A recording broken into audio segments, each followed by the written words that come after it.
listening to the Today's Eden podcast, episode 21. This is where the struggles are real, the callings are heavy, the kids are sticky. We come together because it takes a village, and this is your tribe.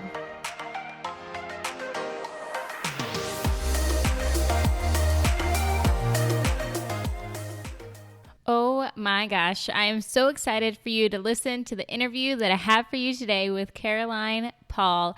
I had first heard Caroline Paul's story on Tim Ferriss's podcast, and she recently came out with a book called The Gutsy Girl, Escapades for Your Life of Epic Adventure, a New York Times bestseller, and I recently bought it for my daughter. It's amazing, you guys. And this book isn't just for girls, it's for boys as well. But I want to tell you that today we're going to talk about specifically how to raise brave girls, because Caroline Paul, as a child, used to be a very shy and timid girl, but she was one of the first female firefighters in San Francisco. She has since flown planes, rafted huge rivers, climbed gigantic mountains, also the Golden Gate Bridge, which is illegal, and she's super talented in writing, and her story is just amazing. I am so excited for you to listen to this episode. I hope you enjoy it. Let's get to it. As a mom to a 7-year-old daughter and a 4-year-old boy, I am so thankful for you writing this book, The Gutsy Girl. And I actually read your book first, just in looking for books for my daughter. I read it first and then sought you out to see, like who you were, because I was reading these adventures, and I thought it was so awesome. But before we get into what's in your book, I wanted to ask you, of all the things you could have written about, because you have like these extreme adventures you could have written towards adults or adult women, why did you think that the world needed the Gutsy Girl? Well, I actually was very specific that I wanted to talk to middle graders, that because this is right before they hit puberty, so they aren't inundated with all those hormones and those pressures, and the studies show that girls at the age before 12 are actually super outgoing and not afraid to speak up, and willing to get dirty, and and they're adventurous, or they want to be. Right. And so I really wanted to speak to those girls because they were open to the message of the Gutsy Girl, which is that adventure is not only fun, but it's really important because it, teaches you lessons that you really need for life. So I was really clear that I wanted that age group to read this book. Now, girls younger have read it, boys are reading it, and a lot of women have read it, and I think that's great. But in order to really have a new crop, and actually to have a sort of a culture where we embrace women as heroes and adventurers, I think we really have to start young. Yeah, and I definitely agree. And the reason I'm searching for books for my daughter is, so she's 7, but she reads at like a 8th grade level. So finding books for her that aren't full of princesses, that aren't inappropriate, just talking about dating and liking boys, and that is a super hard thing to do for a 7-year-old who can just blaze through a chapter book like no other. And I've noticed that she's already starting to become aware of kind of what other people think, and I want to do my best to stop that, because, like, to an extent anyways, because she was the one who, when she was, just 2 years ago, would go up to anybody, would dance, in the middle of a store because there's a song on that she likes, and she wouldn't care about grabbing kids that she didn't know to join her that were nearby her. She was just that type of person, to where now I'm starting to see this sort of shift. So in your book, you talk about micro bravery, though, and I thought that idea was genius. So explain that and what micro bravery is to those who haven't read your book yet. Well, microbravery is actually a concept that a girls' organization out here called Girls Leadership talked to me about. And they have actually, it'd be great if your listeners would go online and look them up, because they have a blog on microbravery, and they have a little video. And so it's for parents and kids. But I appropriated it, giving them some credit in the book for that. And it's basically this idea that bravery is learned. People think that me, for instance, that I was simply, born to want an adrenaline-filled life. And whether there is a little bit of a gene that gives us something that wants more adventure than another. Well, first of all, I'm an identical twin, and I will tell you that my identical twin is not like me this way. She's an adventurer, but not of the adrenaline sort. So the girls' leadership told me, bravery is learned. And so like anything learned, it just needs to be practiced. And the way you practice anything, whether you're practicing kicking a soccer ball or a math problem, is to start in small steps. So micro bravery is the idea that you become a braver person in general when you take do little acts of courage in your life. And it doesn't have to be in the area that you're scared of. So if people are, for instance, if kids are scared of the dark, they don't have to start necessarily with little acts of micro bravery that they're about darkness. So that would be great. Right. Any kind of practicing of bravery makes a kid and an adult really start to understand the way they feel when they're scared and the way they feel when they're brave. It's like practicing anything. And so there's a little exercise in the book, because the book has a lot of these exercises for confidence building and just practical adventuring that asks kids to practice micro bravery. Did your daughter do that? Because a lot of kids are writing to me saying that's one of the exercises that really resonated, and the parents. Yeah, so she's only gotten to the part of where I think it was just yesterday. Yesterday she made a figure 8 knot. So with your book. Yeah. And then, and I got a video of it because on the way, so she comes to me in the kitchen and she's like, Mom, come look at this knot that I just made. And I immediately knew because I had just given her that book. And so I started recording, and then sure enough, she takes me into her room, and she's like, has your book open, and she has it to the page, and she's like, look, I followed this, and this. And so I thought that was awesome. But then, and I'm excited for her to get to the adventure plan part, because I'm excited to see and nervous to see where she takes that. Because just yesterday also, she was like, hey Mom, I want to build something.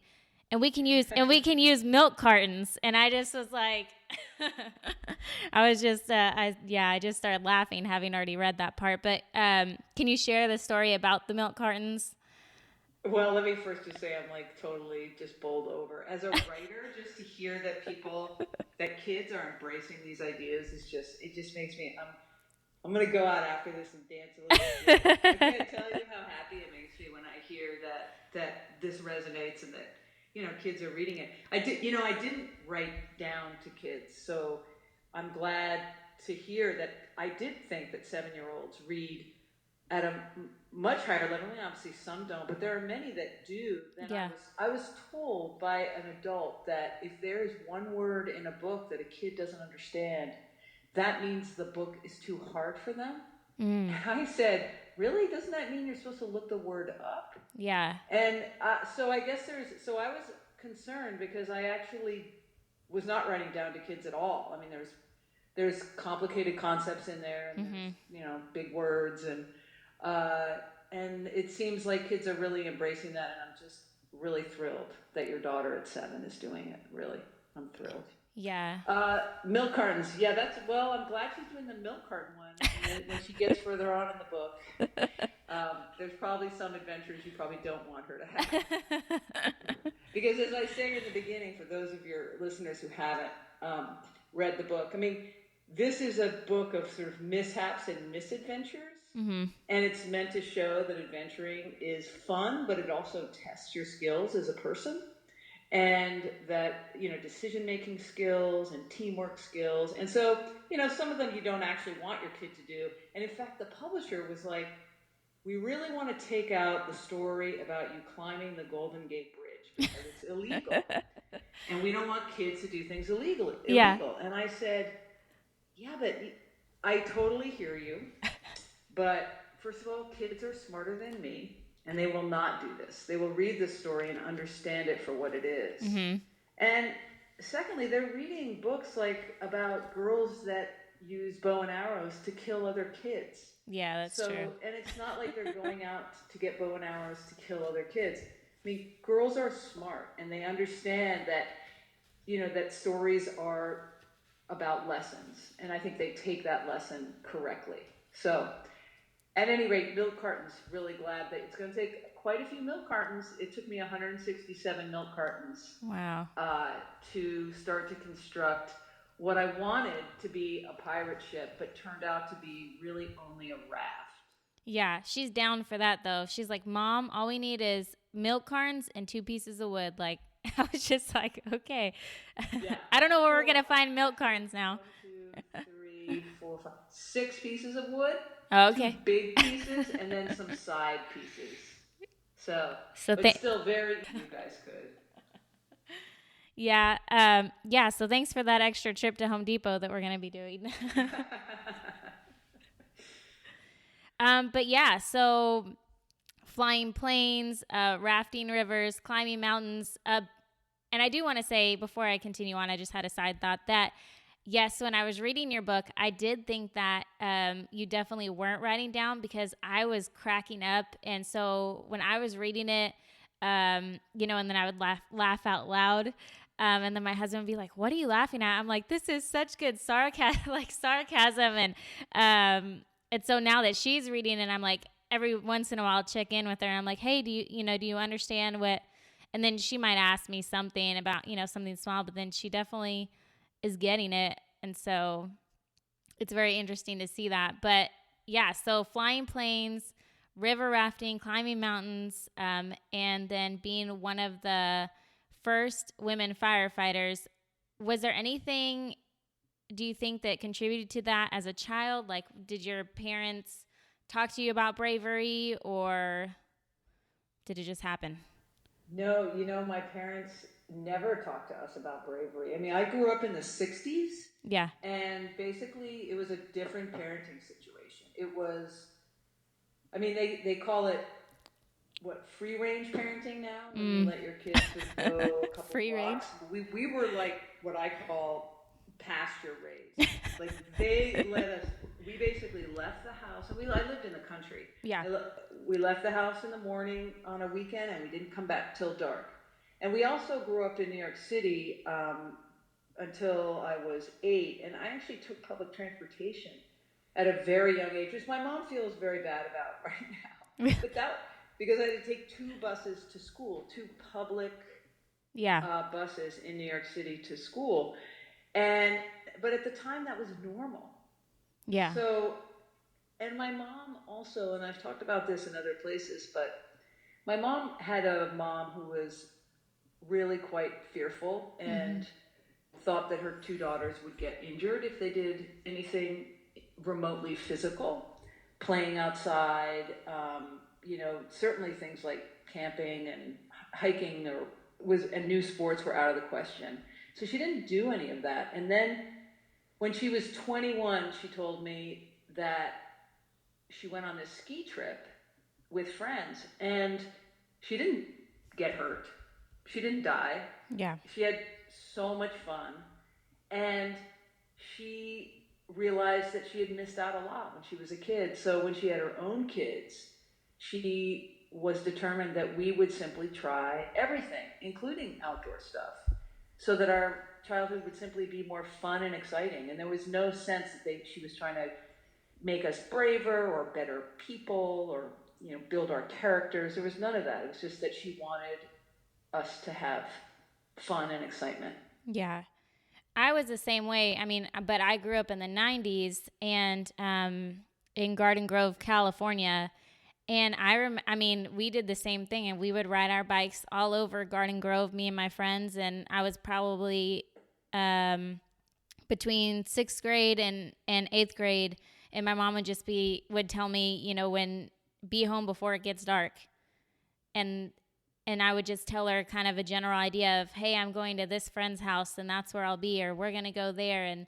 And and I remember taking the public bus as well, to Pacific Coast Highway, because me and my friends would just want to go to the beach in the summers, and we would just go, and we always found our way back. Like, I know, so it's awesome, and it's important because parents have come up to me and said things like, I just don't want my daughter to be hurt. yeah, And of course, the world does feel more dangerous yeah, for girls and women, and so parents come up to me and say this. And my one thing is that, um, we can't protect our daughters from everything. The best that we can do is teach them how to make the right decisions. mm-hmm. And so letting them go at a younger age with instructions, and with the right background, with the right safety checks, with a cell phone in their back pocket, that will mean they'll be safer, in my opinion. And I think most parents actually do agree once they think it through.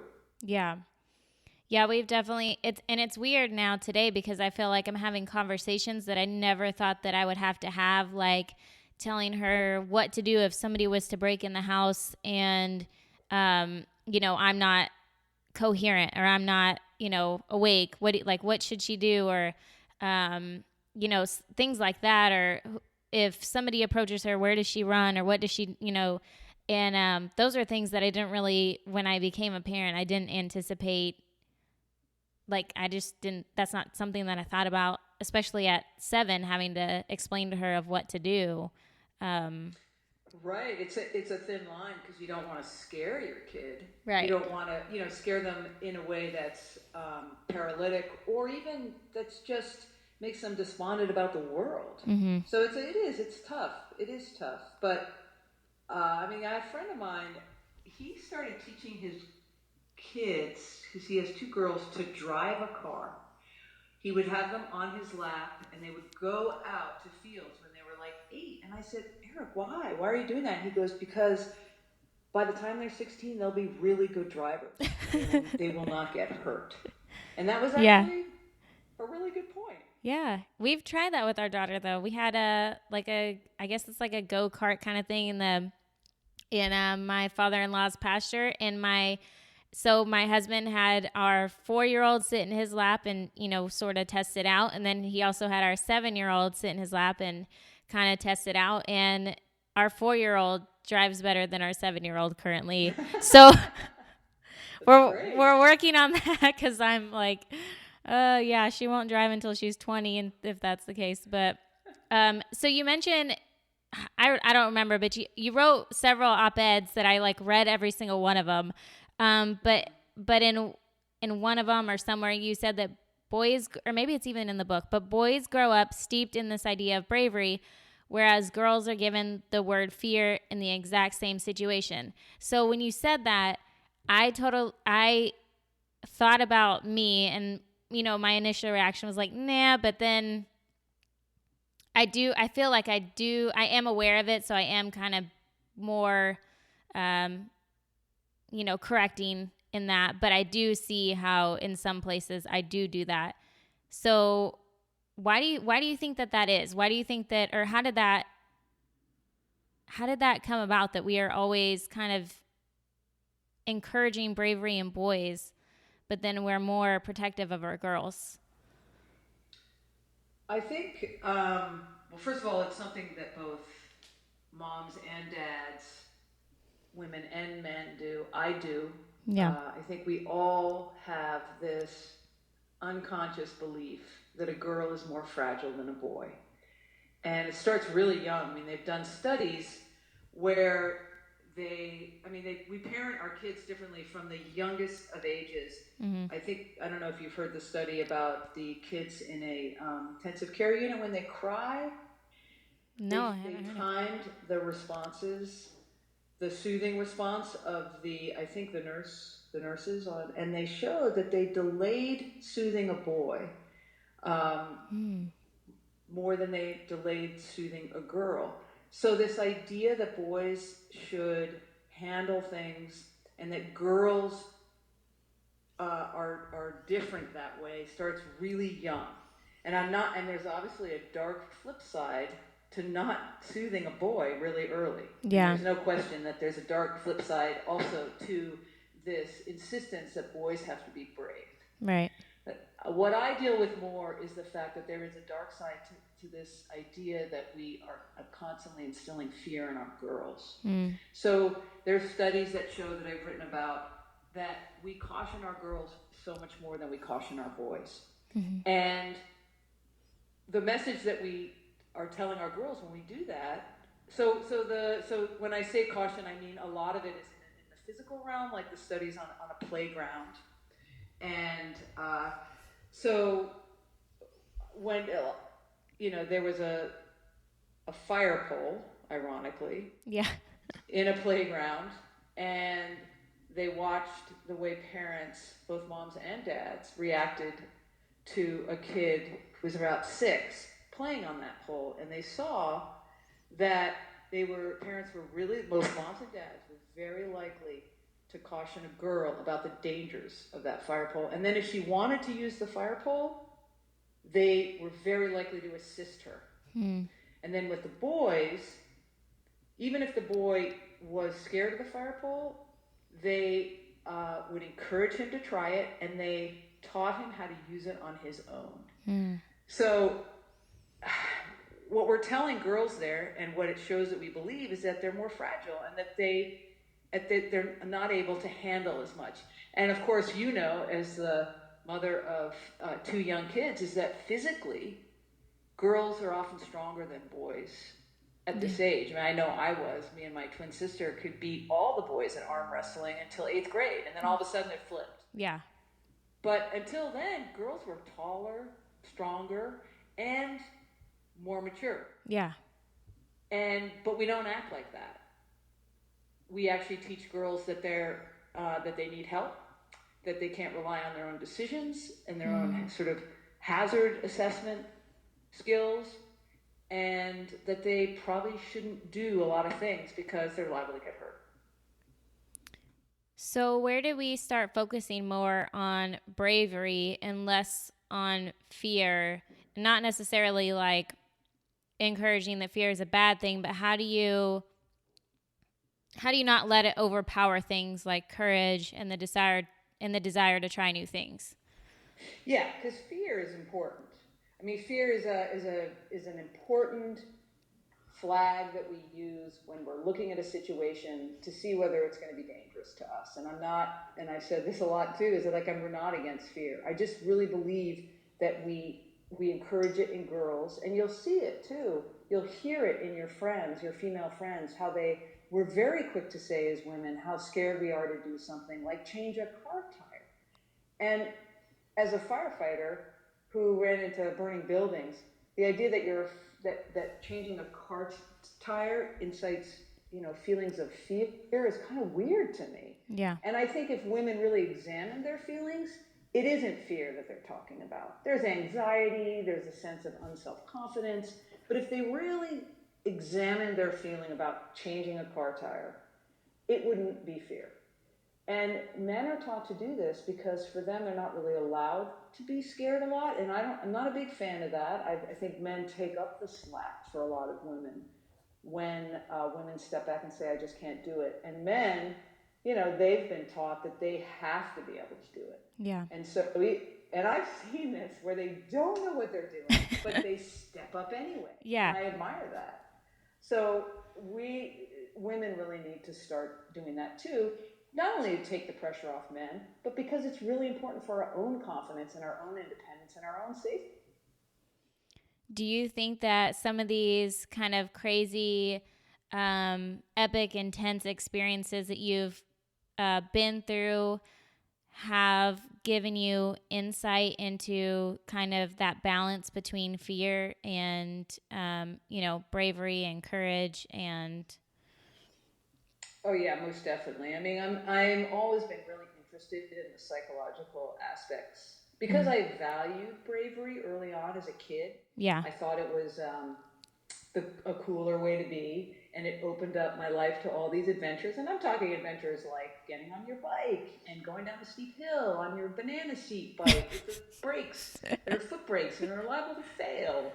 And sledding and skating, those kind of, this is nothing, this is not stuff that's extreme at all. This is kid stuff. Yeah. But being brave opens up your life to a lot of fun. So I was really aware of that. And so I was very interested in that feeling of fear and how I could learn to manage it and make it so that it didn't stop me from doing things.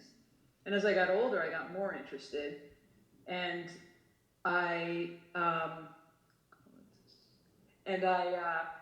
so I have a story in the book about climbing the Golden Gate Bridge. Yeah. And it was something that I thought would be a cool thing to do. It is totally illegal, and it's terrifying, can I just say? Yeah.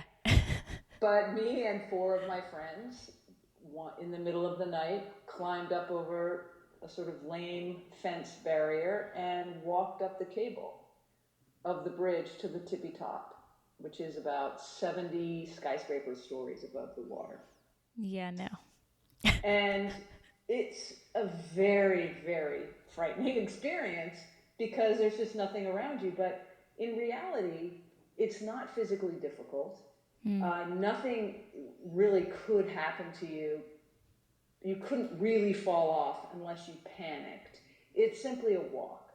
And so the whole adventure of climbing up the bridge is a psychological sort of conversation with yourself about your own fear and why you're feeling it. Because, yeah, it is walking up a 70-story skyscraper, but it is simply a walk, and you're holding on to things. And so, yeah, I included that book as an example of how, fear is important, but there are other things often that are more important, like in the case of the Golden Gate Bridge, having fun with my friends, excitement. It was beautiful up there, and I would never do it again. And I would also tell everybody, please do not do it now, because this was back in the 90s before 9/11. And, every time I do book talks, this is the one story everybody wants to hear. So it comes with a caution. Yeah. And you also wrote about, so firefighting, and you were what was the unit? You were like I know it was called U2, but I forgot exactly what that means. It separates you from, kind of the other firefighting squads or groups. Yeah, I started off as an engine, which is the fire rig that holds water, but I really wanted to be on the rescue squad.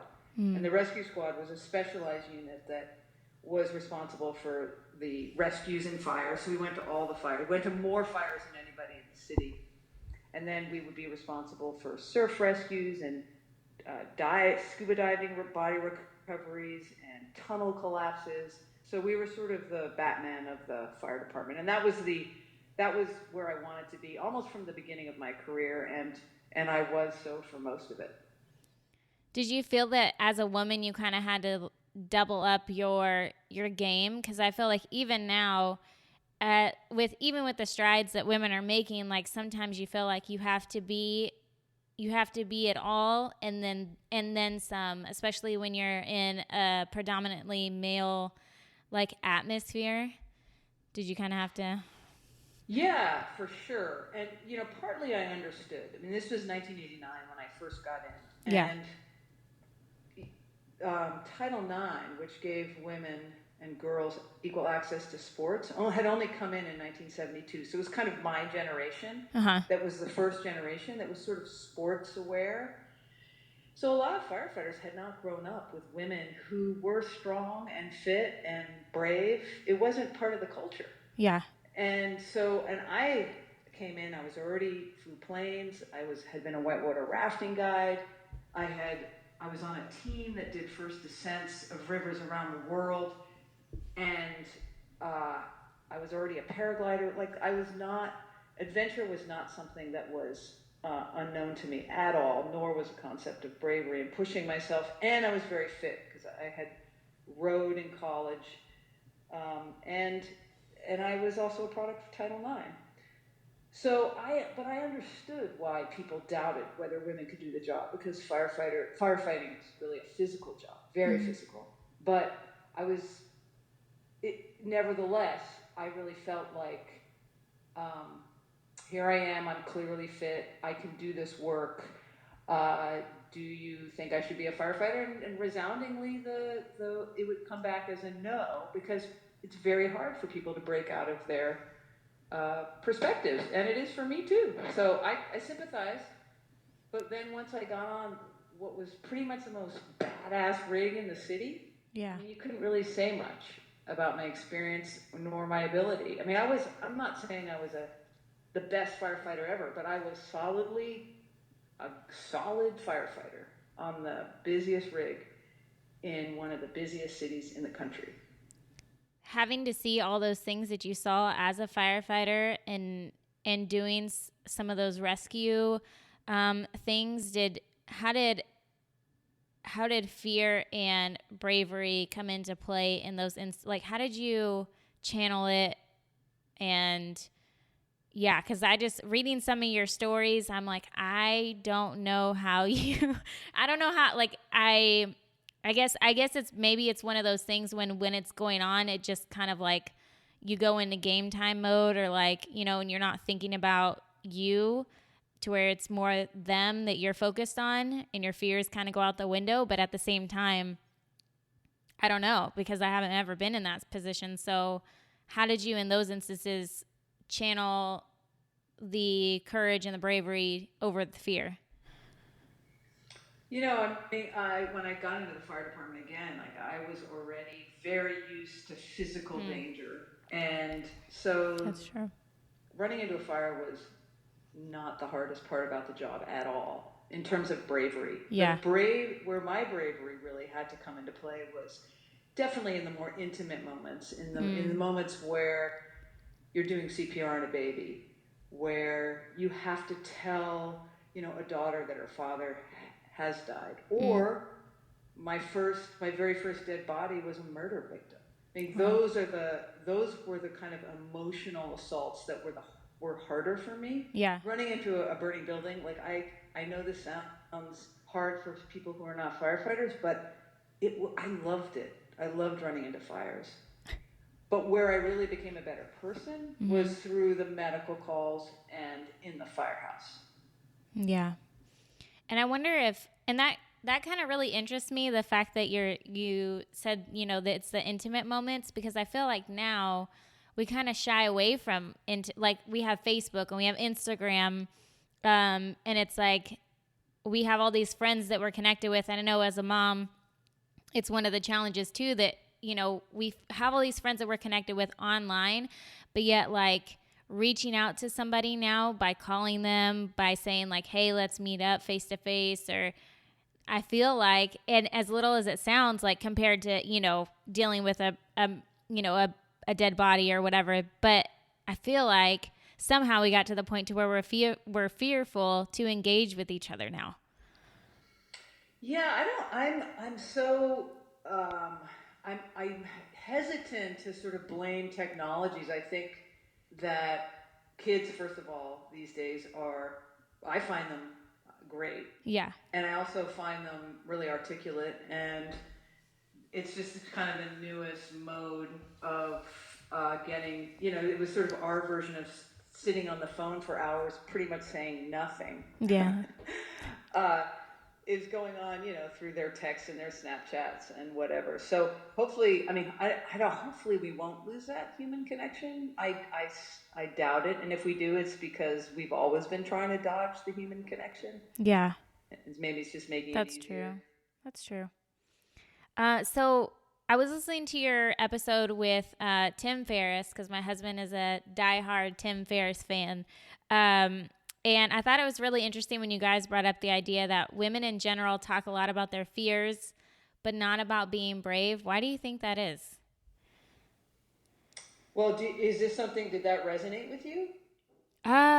Yeah. Like I think in a lot of our mom conversation, or even outside of motherhood, even just talking with other friends, I feel like we could talk all day about how we're afraid of this, or, like, oh, what if this happens? but we don't really, I don't ever remember really saying like, having any conversations around like, oh, if you did that, that would be so kick-ass. Like that would, I just don't remember having any of those conversations.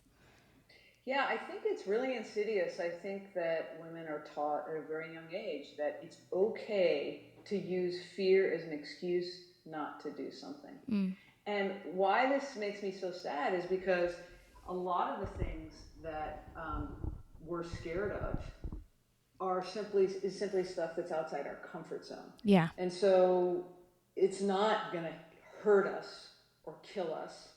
And we really need to learn to, again, manage the fear and then open ourselves up to pushing our envelope. And boys learn that very early, and that it's a valuable thing. And girls learn that if they say they're scared, someone else will do it for them. That it's a very feminine response to something, so it's totally okay.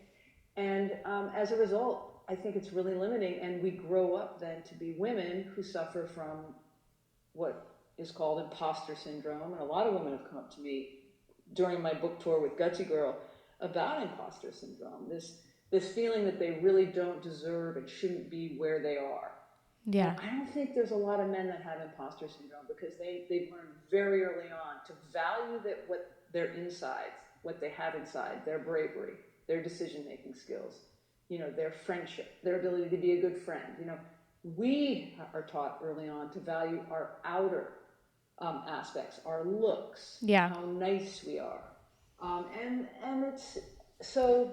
So I think this idea that we're scared has sort of slid into our vocabulary in a really insidious way, and I would love it if we made a big effort to not talk about fear like we do, and to not use the fact that I'm scared as an excuse. Instead, use it as a reason to look at that thing and say, wow, I bet that thing is pretty cool.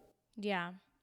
I mean, even I was one of those kids that we really didn't have conversation. Like my parents let me go and do my thing and, come back when it's dark, but we really didn't have any conversations about bravery or, I just kind of did things on my own. So in junior high, I played every single sport that I could play, whether it was, roller hockey or like whatever. Our junior high had all these after school sports and I played them all. And then they just kind of like did their, it was just like, that's just something that she does. So, but we never had any real conversations about it. And, now looking back, I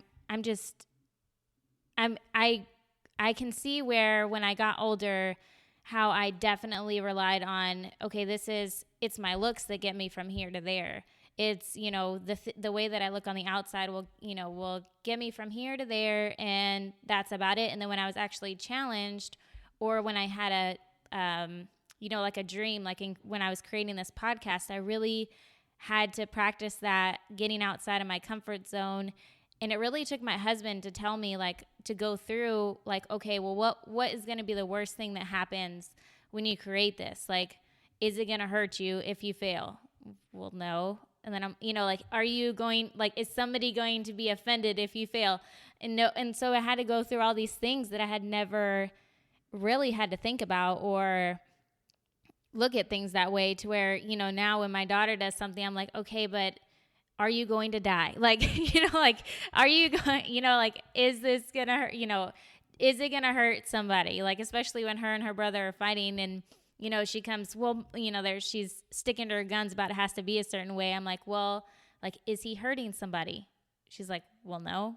I'm like, okay. Like, so I don't know. Yeah, but I do agree that it starts super young. And the one thing that you had talked about is even the little things, like saying fireman versus firefighter, or firewoman instead of, just a firefighter who's a woman. Like, it makes a big difference. By the way, I love that your husband walked you through this. I think that fathers have so much to teach daughters and sons, but specifically daughters, about bravery.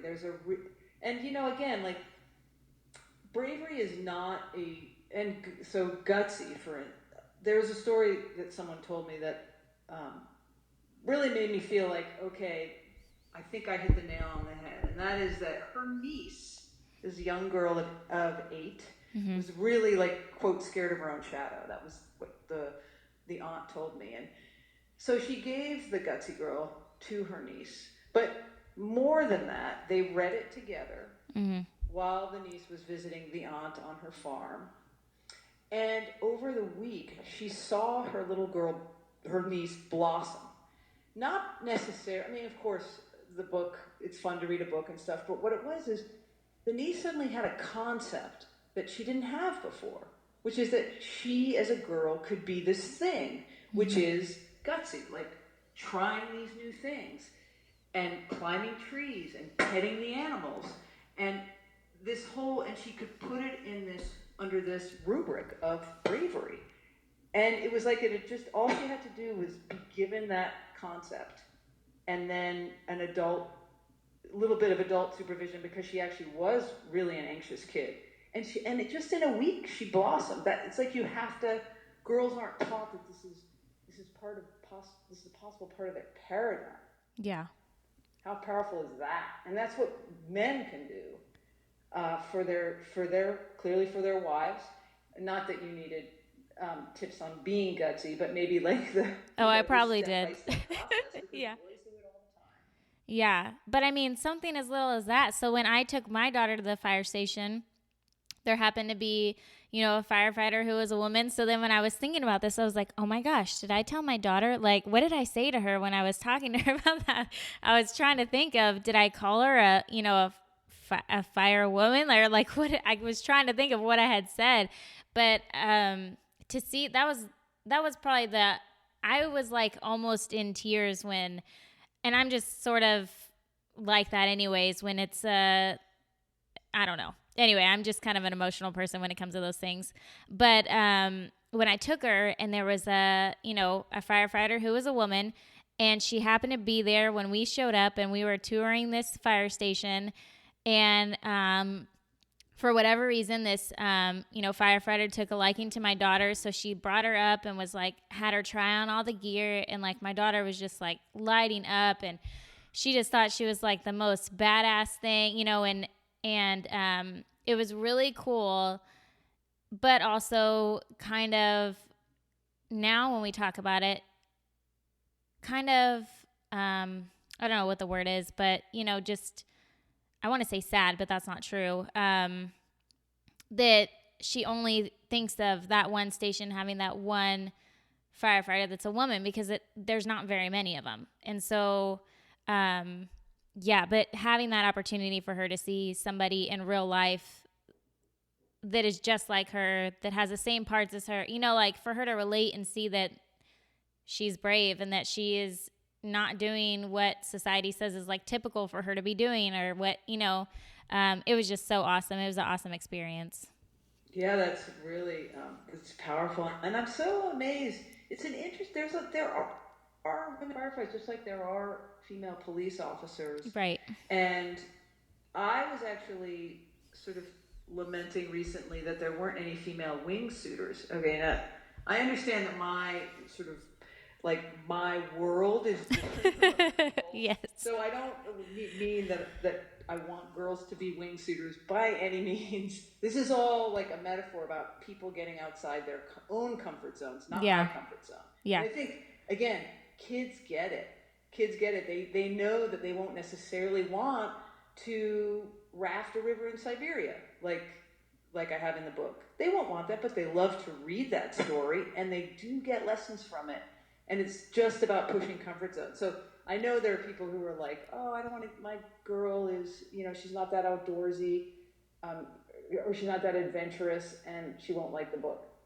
Well, the book is about her comfort zone. So that's what she'll take from it. That said, I do believe going in the outdoors is the best way to learn these aspects of bravery, so that if your kid isn't someone who likes to be outdoors, quote, there's always some outdoors that a kid likes. I mean, it's fun being outdoors, but doesn't mean she has to grow up to be, some badass paraglider by any means. Right. But that was a long way of saying, like, recently I was like, oh, there's no female wingsuiters. That's so weird because wingsuiting does not take any physical strength. That's different, and so why aren't there women wingsuiters? And so I look it up, and of course there are women wingsuiters. We just don't hear about them. Maybe they don't self-promote, and they're really quite kick-ass women that do a lot of amazing sports in amazing mountains, and we don't hear about them. And so we have a culture of believing that women aren't capable of this type of bravery. And again, I'm not saying to wingsuit. I am just pointing out that I'm not going to go out tomorrow and try it, believe me. Yeah.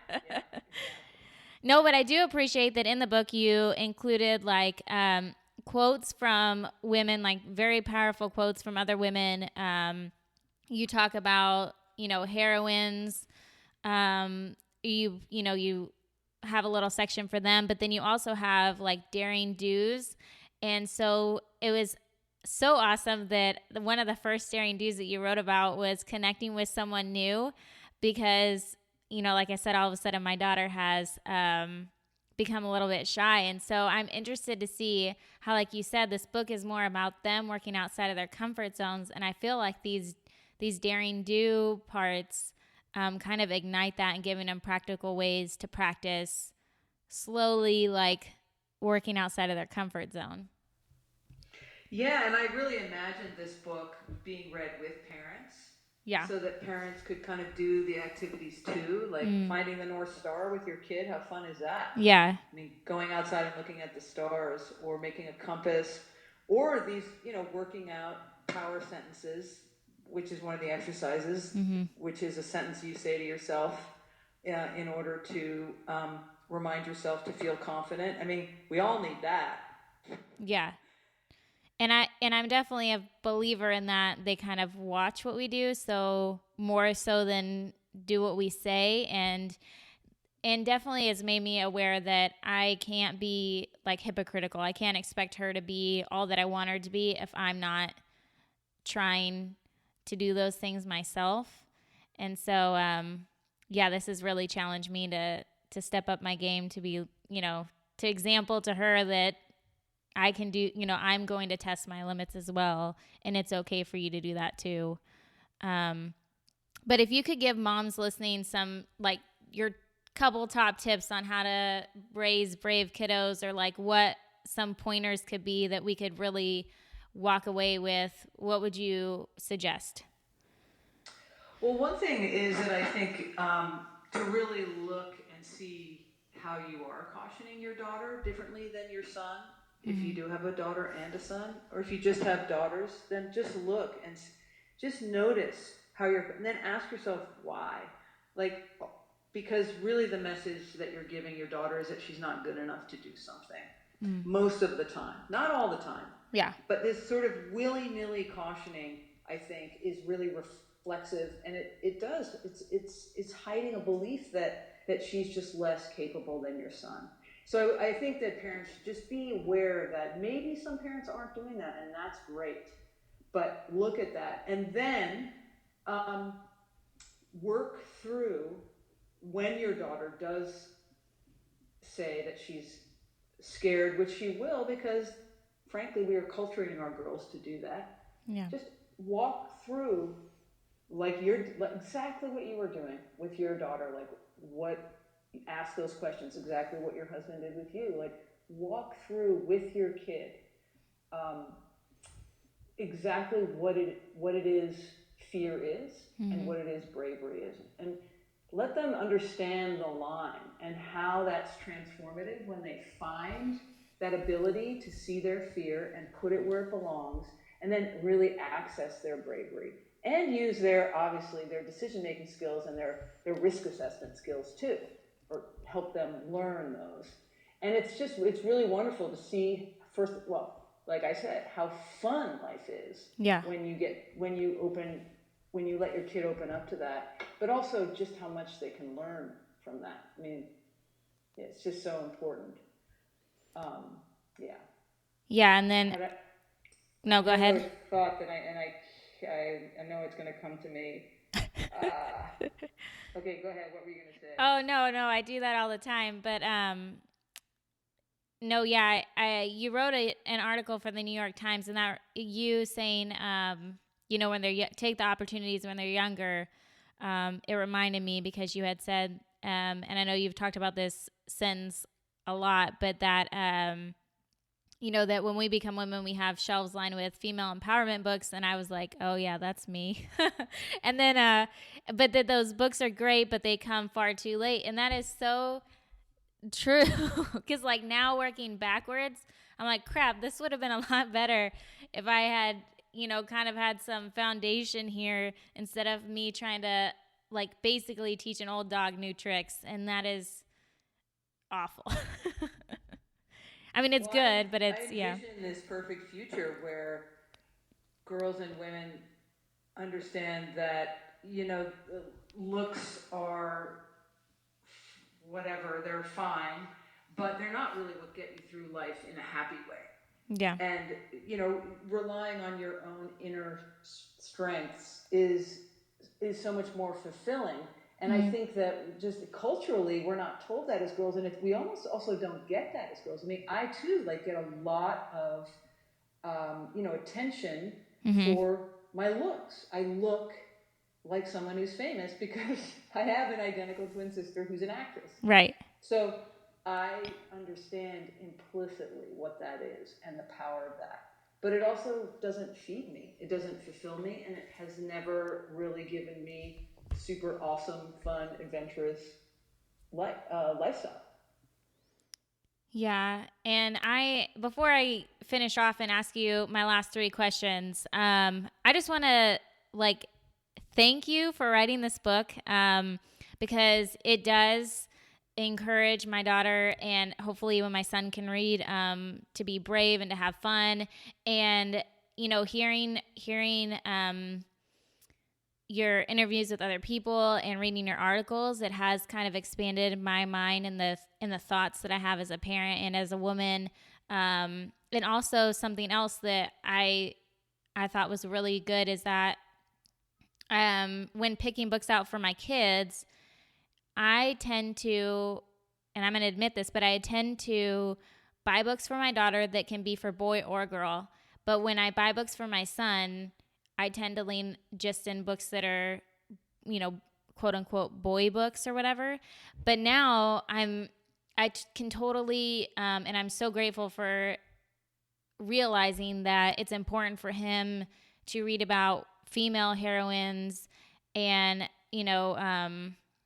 I feel like this book is a book that can be for anybody.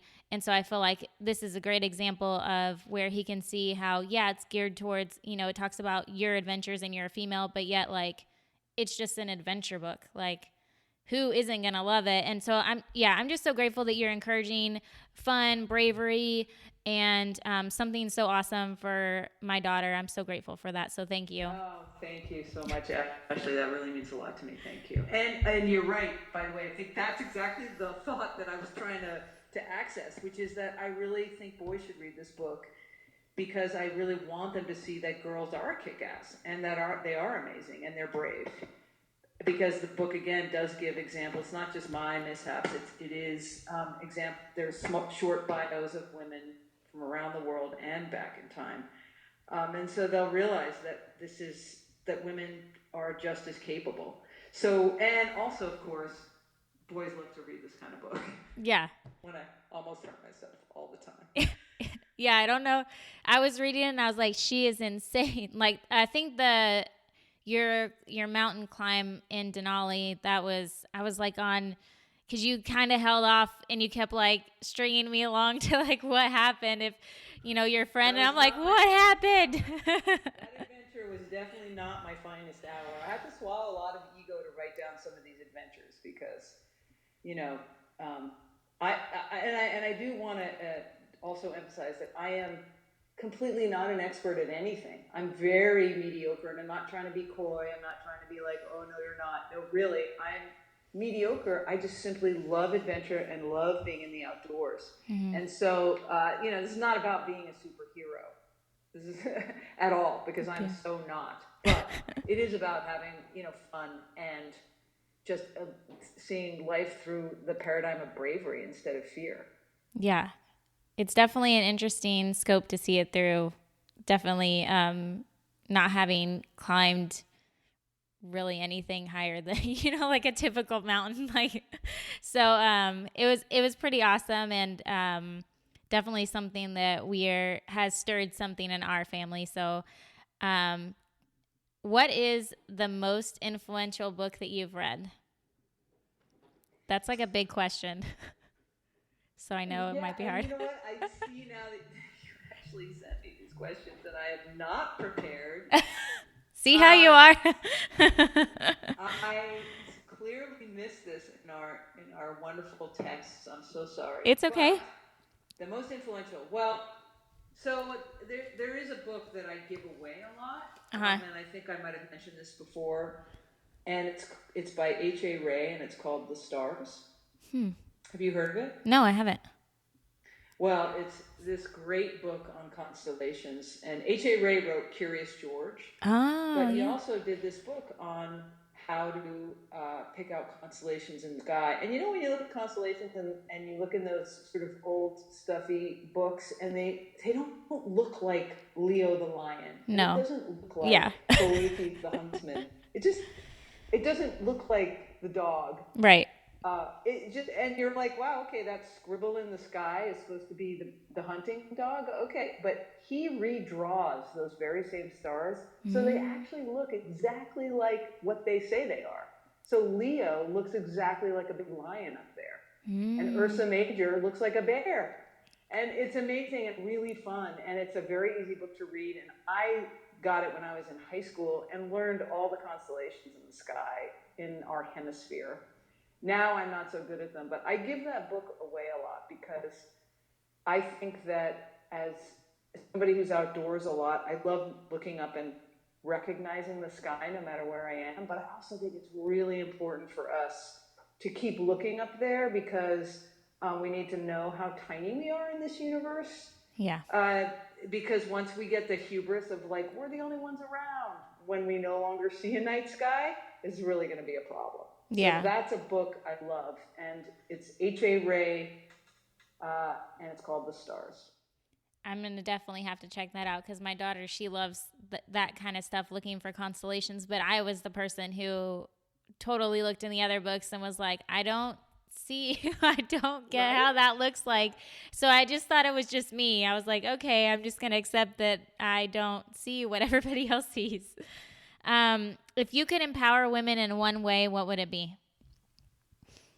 I would tell them not to use the word "I'm scared." The two words "I'm scared" for the next week. Okay. Don't say it out loud. But we can think it. You can definitely think it. Of course, you can think it, but don't say it out loud. And then try to adopt a whole like "I'm brave" paradigm. So what would be your goal in that, in having everybody practice that for a week? What do you think that we would find after the week? I just think that people's lives, in small ways, they would, maybe say something to their best friend that they've been needing to say. Maybe they will do that hike that they've wanted to do but thought they, weren't able to do because they'd have to do it alone. And it would, I think, in a very small way, lives would just open up. I just know that that's from my own personal experience. Again, like I said, when I say I'm scared in my head, I think, oh, I wonder what's going on here, and then inevitably my life opens up. So kind of as a way to like recognize when you're kind of stopping yourself from doing something and evaluating really why that is, instead of just I'm scared.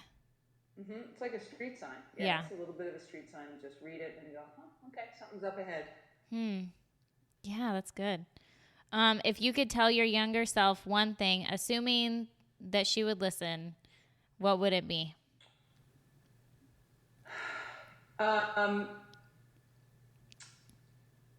I I would say that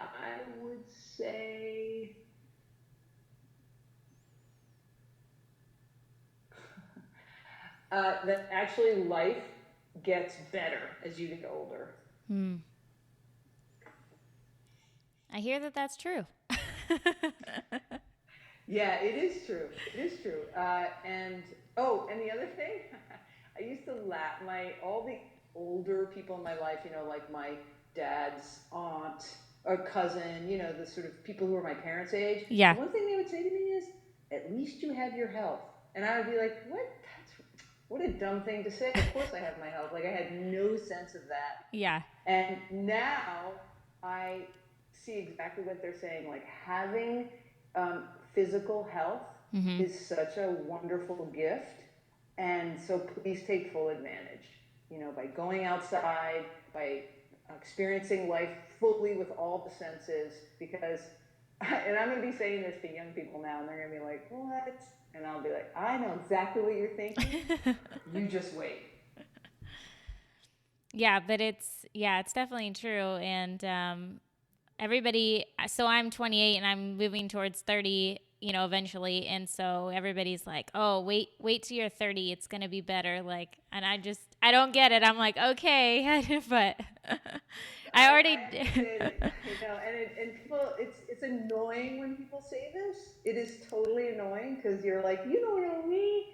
But can I just say, the 30s are awesome. See? Another one. No. Yeah, I'm totally looking forward to it, but I am already sort of, for me, it's more of, well, how can it get, like, how much less can I care? Like, because I already have worked so hard in the past few years of just not caring what other people think so much and kind of marching to the beat of my own drum. And so I'm like, so what's 30 gonna, like, how far like can I go, like, in 2 more years? What's that even gonna look like?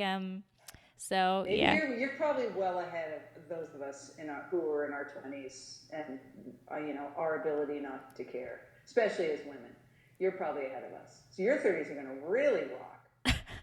Okay, I'm gonna hold you to it. So when I turn 30, but I so appreciate you hanging out with me and talking to me and talking about your book and bravery and your awesome adventures. So I thank you so much for taking the time out to hang out.